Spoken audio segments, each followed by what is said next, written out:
લોકમત ન્યૂઝમાં આપનું સ્વાગત છે। તિલકવાડા સરકારી હોસ્પિટલ ખાતે બ્લડ ડોનેશન કેમ્પનું આયોજન કરાયું હતું। 50 યુનિટથી વધુ બ્લડ એકત્રિત કરવામાં આવ્યું હતું। 14મી જૂન એટલે વિશ્વ રક્તદાતા દિવસ। આ દિવસની સમગ્ર વિશ્વમાં ઉજવણી કરવામાં આવે છે। આ ઉજવણીના ભાગરૂપે નર્મદાના તિલકવાડા સરકારી હોસ્પિટલ ખાતે બ્લડ ડોનેશન કેમ્પનું આયોજન કરવામાં આવ્યું હતું। છોટાઉદેપુર લોકસભાના સાંસદ જશુભાઈ રાઠવા કાર્યકર્તાઓ સાથે સરકારી હોસ્પિટલ ખાતે મુલાકાતે આવ્યા હતા અને રક્તદાતાઓની મુલાકાત લઈને તેઓને શુભકામનાઓ પાઠવી હતી। ઉલ્લેખનીય છે કે આજના આધુનિક સમયમાં અનેક પ્રકારની બીમારીઓ જોવા મળતી હોય છે અને ઘણીવાર બ્લડની ખાસ જરૂરિયાત પડતી હોય છે।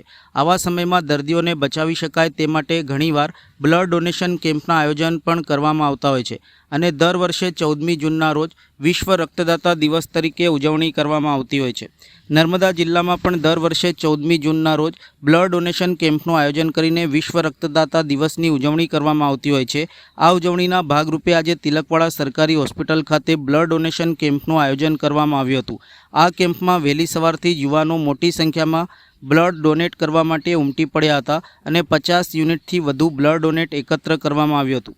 આ બ્લડ ડોનેશન કેમ્પની મુલાકાતે છોટાઉદેપુર લોકસભાના સાંસદ જશુભાઈ રાઠવા કાર્યકર્તાઓ સાથે આવ્યા હતા અને સરકારી હોસ્પિટલની મુલાકાત લઈ બ્લડ ડોનેટ કરનાર દરેક રક્તદાતાની મુલાકાત લીધી હતી અને બ્લડ ડોનેટ કરવા બદલ દરેક રક્તદાતાઓને શુભકામનાઓ પાઠવી હતી।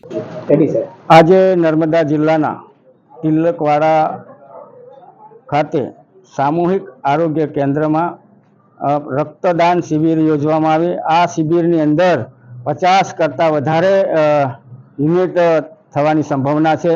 ત્યારે અધિક્ષકશ્રીને અને ડૉક્ટરને હું ખૂબ ખૂબ શુભેચ્છા પાઠવું છું કે આ ખૂબ સેવાકીય ઉમદાભર્યું કાર્ય થઈ રહ્યું છે અને તમામ નાગરિકોને પણ અપીલ કરું છું કે આપ પણ રક્તદાન શિબિરમાં જોડાઓ અને રક્તદાન એ મહાદાન ઉજવો। ધન્યવાદ।